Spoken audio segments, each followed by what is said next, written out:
Welcome to the Nurturing Fathers Podcast, a show dedicated to helping men succeed at the most challenging and rewarding job they'll ever have, being a dad.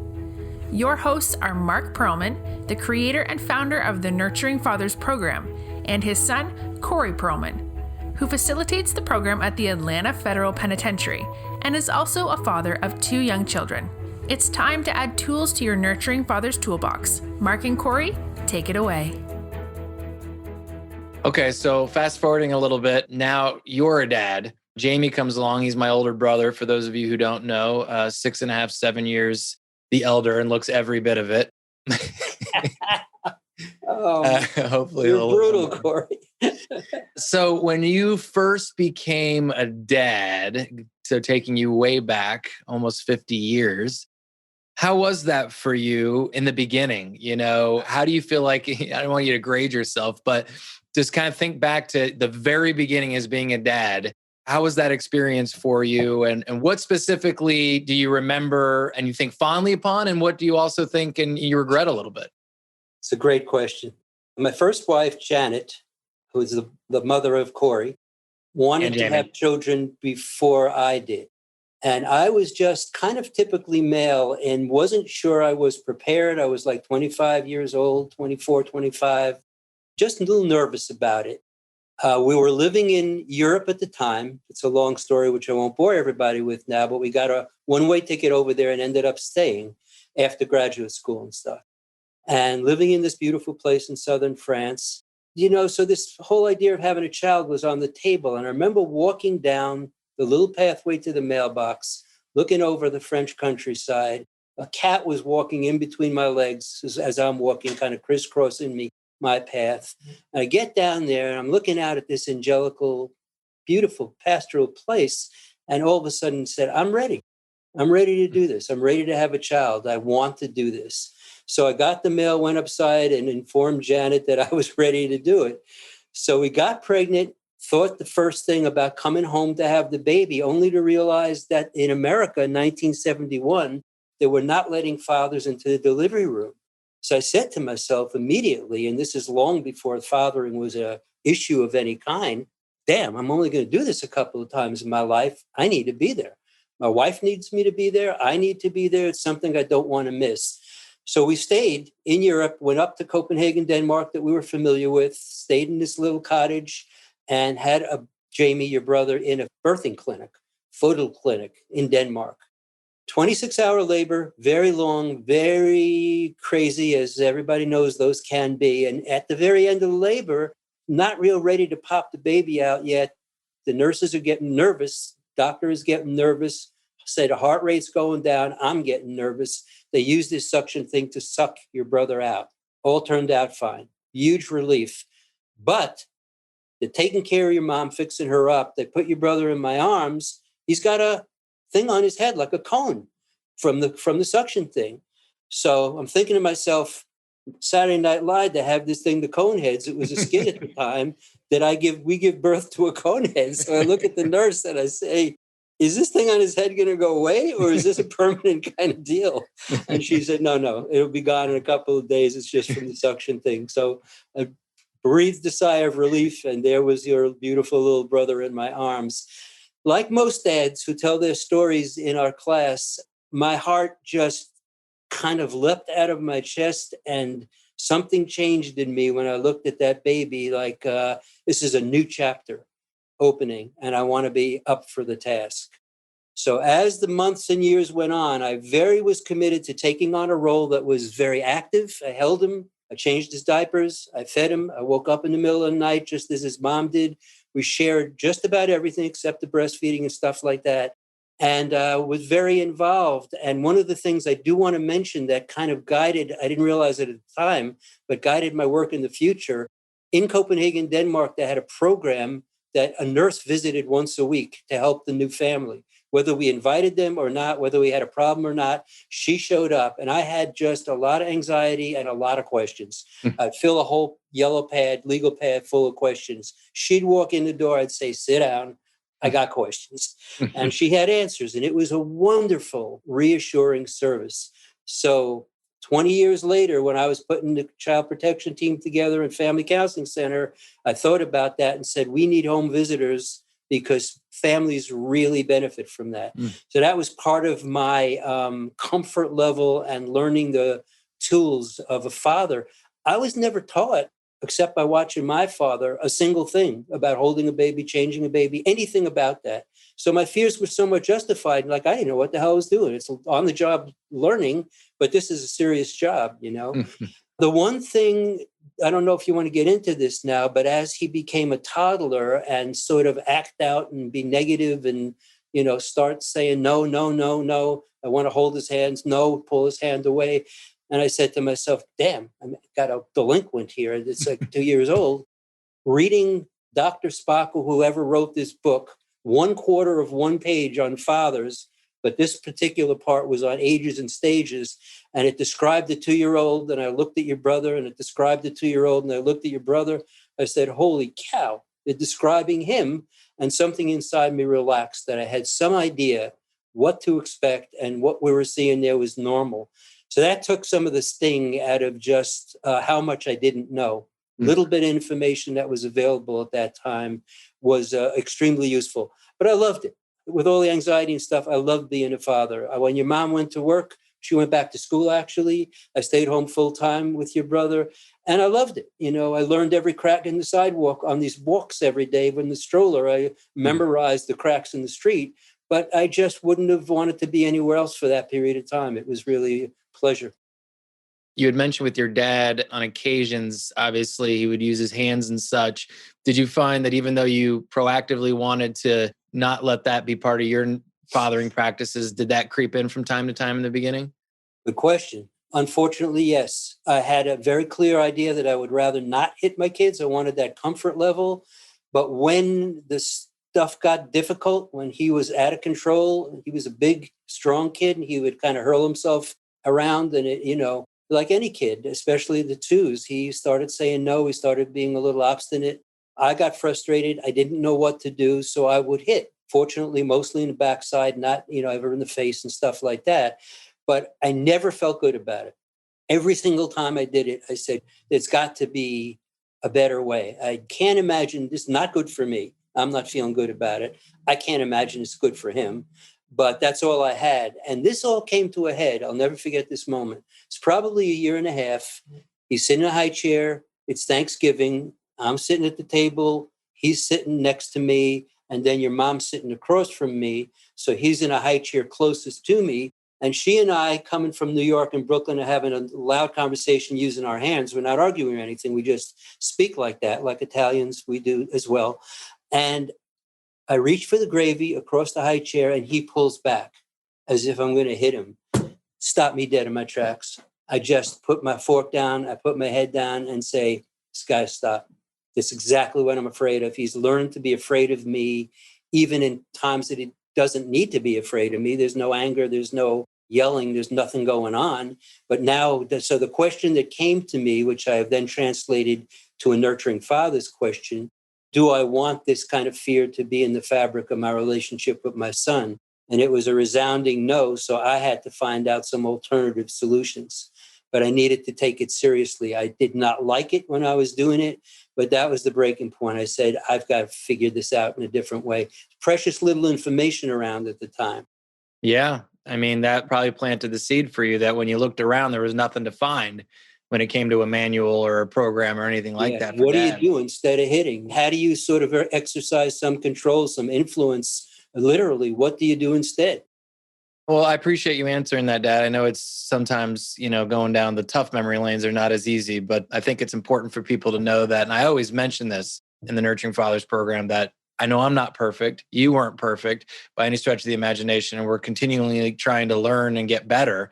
And we're all on this journey together, and we all make mistakes. I make mistakes every day with my kids, but the fact that we're self-aware enough to know we're making mistakes and trying to get better is really all that matters. That is the key. As long as we learn from them, everything will be fine. When we make them and don't think about them and keep repeating them, then things are probably going to get worse before they get better. So moving the timeline forward a little bit, we talked about you being a new dad. So now I come along, which is about 6.5, 7 years later. And so now you've got a second child. But specifically what I want to talk about here is, when things go awry, right? When things don't go as planned, right now we're in a pandemic time, but during the time that I was about 7 years old, Jamie was about 13 years old, you and mom decided to divorce. And so specifically the lens I want you to answer this question is how did your relationship with us change? How did you, if anything, think about your role as a father change as you were navigating divorce? Let me go back for one moment before I answer that, because there's a second piece of the birthing thing that I want to mention. The second time around was in America. We knew the language, things were easier. Since Janet had such a hard time the first time, they did a cesarean on her. She went into labor on December 31st, New Year's Eve. As you know, you were a New Year's baby, January 1st. Doctor really wanted to be the first one to get his picture in the newspaper. He wanted us. So there was some rushing going on. But I walk out of the elevator. The doctor's pushing a little bassinet. Mark, perfect timing. The baby has just been born. Your mom's sleeping comfortably. We're taking care of it. He says to me, let us go into the nursery. I'll put the lights out and see if your new son opens his eyes for you. A beautiful, sensitive thing for a doctor to do. He was a little disappointed because we were the second birth, not the first. He didn't get his picture in the newspaper. Wheels you into the nursery, puts the lights down, puts you in my arms. And I'll never forget the moment. Your eyes flutter open. They catch mine. We look at each other directly. And I was like, there's no way to describe this moment. I adore this baby.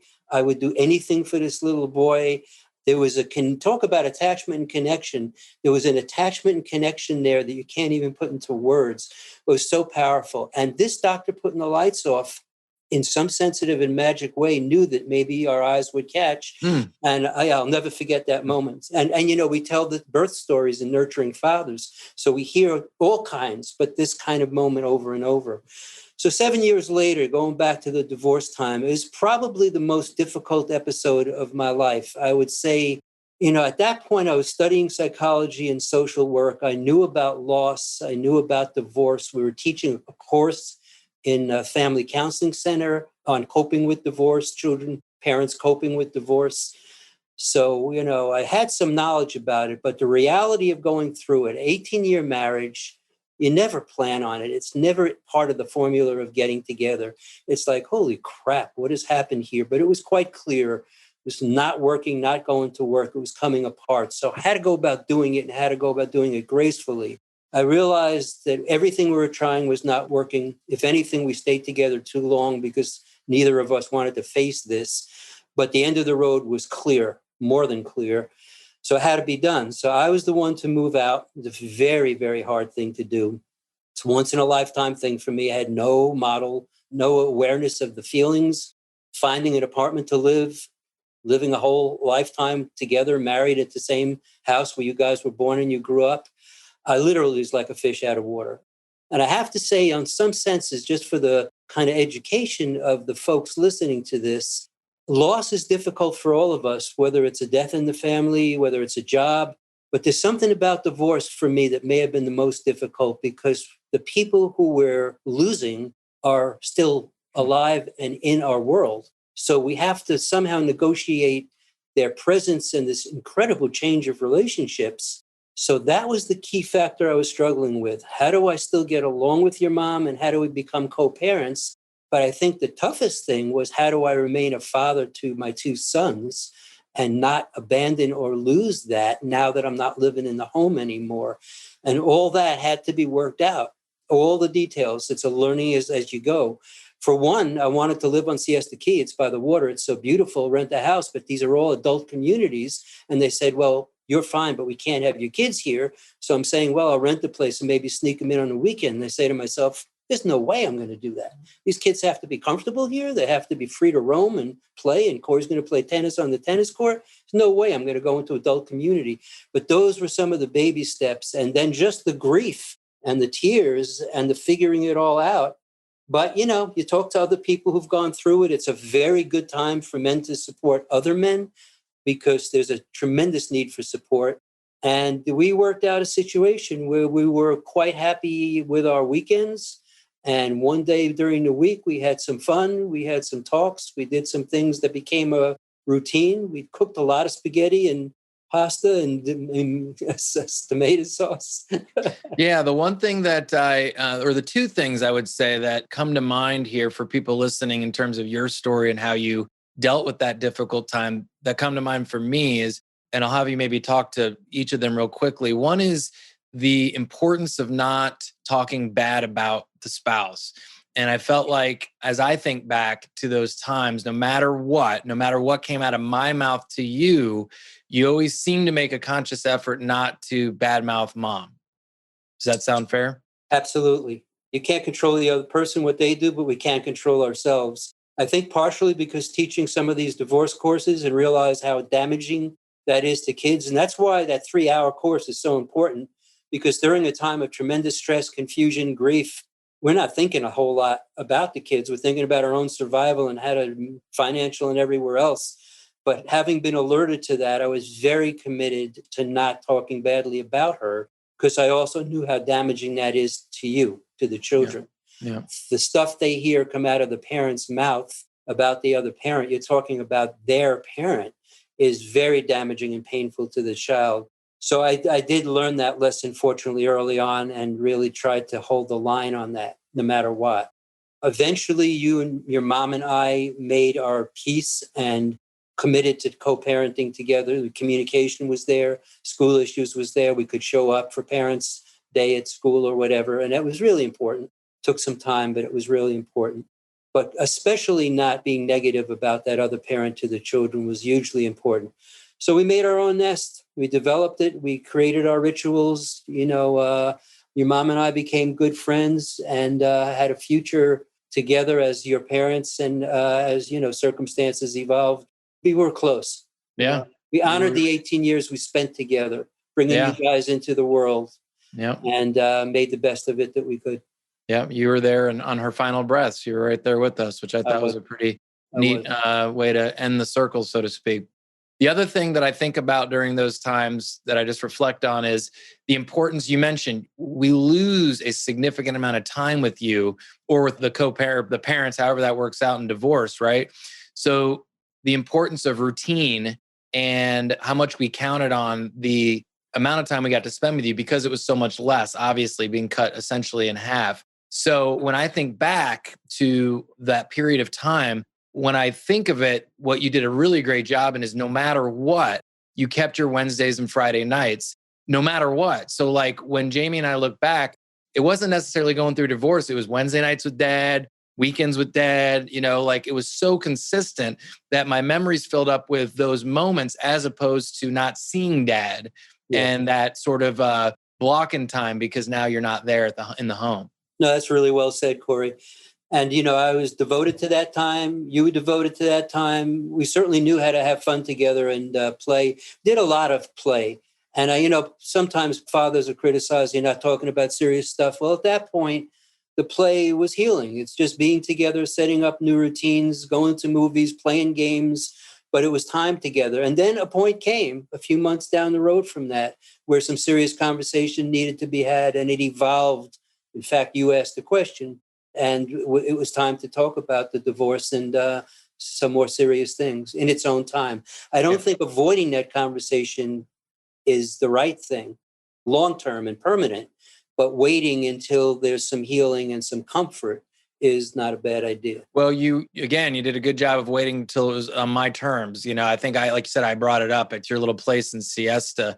I do go back though to a funny, not funny, but like, as I think back on it, the only time I can think that you ever missed a time that we were supposed to have together, a weekend, was because you had picked me up from my football game right around the corner, 2 miles from my mom's house. You were driving us back simply to get my clothes to head for our weekend. And you turn into our driveway and you accidentally hit a biker. You knock the biker down. The guy is injured. He's okay, but he's injured. And you're rocked to the core that you hit this guy and you don't feel like you're in the state of mind of being able to hang with me that weekend. But my little mind is like, what? Like, you're going to miss the weekend with me? Like, the scar is still there. But now I think I'm like, that was a pretty darn good excuse. I don't think we ever talked about that in that sense. The guy, I remember there's a big bush by the next driveway, and the bike got lost in my vision for a second, and boom, it was like terrible for me. Obviously, the guy he had some bruises and scrapes, but it turned out okay. I was traumatized by it. But it's the first time I realized I've heard it from your eyes that this was a time lost with Dad and how it felt for you. There's no surprise. We made our nest and we made our rituals. Yes. And we did a pretty darn good job over it. We were creative. And then I knew it was time for a serious discussion when that Friday night you said no to all the rituals. You want to do this? No. You want to do this? No. You want to do this? No. Corey, what's going on? That's actually a perfect segue, Dad, because it was probably as I was getting older, right? So my next question to you is, we've kind of gone through some of the different stages of life, which I hope people will find, especially as the author of this program, it's like, it's easy for people to read these things and be like, oh man, he's like the Yoda of parenting. But to hear you go through some of these challenges as well, I think it's probably very helpful for people. So moving on. I look a little like Yoda now too? No. You're not. You're only half Yoda's age. He was 800 years old, I think. So let's move to the teenage years. Talk a little bit about how, again, relationships changed and any differences in parenting style, parenting practices, as little problems become bigger problems, both with, I'll go ahead and take the fault that I was probably harder as a teenager than my brother, although you might disagree. But how did you navigate from a fathering perspective through our teenage years? Well, the second one being harder is not unusual. The first one kind of learns to sort of be the older guy and kind of play by the rules, or like I did, go outside undercover and have another life out there, which your brother also did part of, I found out many years later. But yes, they play by the rules. They study, they get their good grades without a lot of, involvement and so on and so forth. And the second one has more freedom to experiment and explore, let's say. Your brother was gone a lot of the time, and it was just you and me, because he's now 14, 15, 16 out with his friends, and he's got Friday nights doing different things. And I had no problem with that. I realized it was natural. I should also say that I loved being a teenager as a teenager. One of the best times in my life. I ended up working with teenagers as part of my early career and loved working with teenagers, even though they were difficult, because I saw it as an incredibly powerful developmental stage, really transitioning from childhood toward adulthood, which is an amazing juncture when you think about it. And although difficult and challenging, and I don't blame any parent for feeling that, because it is challenging, it's also a very rich and rewarding time. Again, if you know something about the ages, the stages, the whys, the wherefores, and have some tools, it's a lot more smooth sailing. So yes, you were a classic teenager in all the teenagey ways. You were a good kid. You were a smart kid. You didn't quite have the study habits your brother did. You needed to be motivated, but instead of feeling punitive or whatever, we put systems in place to motivate you that you bought into in youth. You were a great athlete, very social. Yeah, you were a pleasure as a teenager, but you were a teenager, so there were challenges. I don't remember you and I having a lot of outright father-son, male-male battles. Maybe because of the divorce, we realized the time was precious and we had just developed these new rituals and relationships. But I do remember we spent a lot of time and had a lot of fun. There was a point there where your mom and I switched 2 weeks and 2 weeks. So I no longer had you weekends and Wednesdays. I had you for a whole chunk of time. That's because she had determined that I was such a troublemaker that it was your turn to... She's smart. As a woman, I think having the male during that particular time, because one of the things you're exploring and learning is, what is this adult male thing about? So fathers really play a very important role for their sons. The girls are figuring out what a relationship with a man is about. It's very important. But the boys are figuring out, what does the male look like, act like? How does he carry himself? What kind of friends does he have?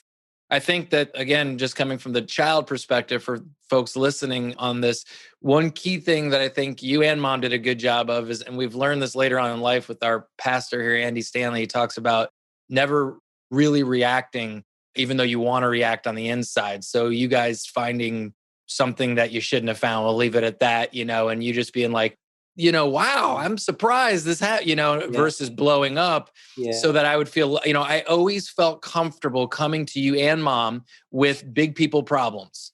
And I think that was because you didn't overreact. Yeah. It never hurts to take a deep breath and wait. Yeah. The chances are your immediate reaction, which may be out of anger, fear, whatever, is not your best So taking a step back and waiting, you always have a time, whether it's moments or even a whole evening or day, to go back and deal with something. Often our first reaction is not our best. So yeah, again, we learn that. What's nice too is you could talk to mom and mom and I could talk together, try and figure this out together and come up with a strategy. So I think that whole helps a context that is like more secure, predictable, and so on. And again, as a married couple, it's important to stay on the same team. And as a divorced couple, it's important to stay on the same team. And I think that you both, as I think back, I'm sure we tried to pin you against each other at times that I don't remember you letting that happen, and you guys definitely putting your differences aside and coming together and saying, let's think about the right move and let's stay on the same team here. Yes, not have a better for us, certainly, but I think it was better for you and your brother too, Yeah. because there's more predictability and stability. If you got one set of rules with dad, whole nother set of rules with mom, it may sound like paradise to you on one level, but it's crazy making to go from that kind of difference. Thanks for listening to the Nurturing Fathers podcast. Have questions or comments? Join the conversation at facebook.com/nurturingfathers or email us at nurturingfathers@gmail.com.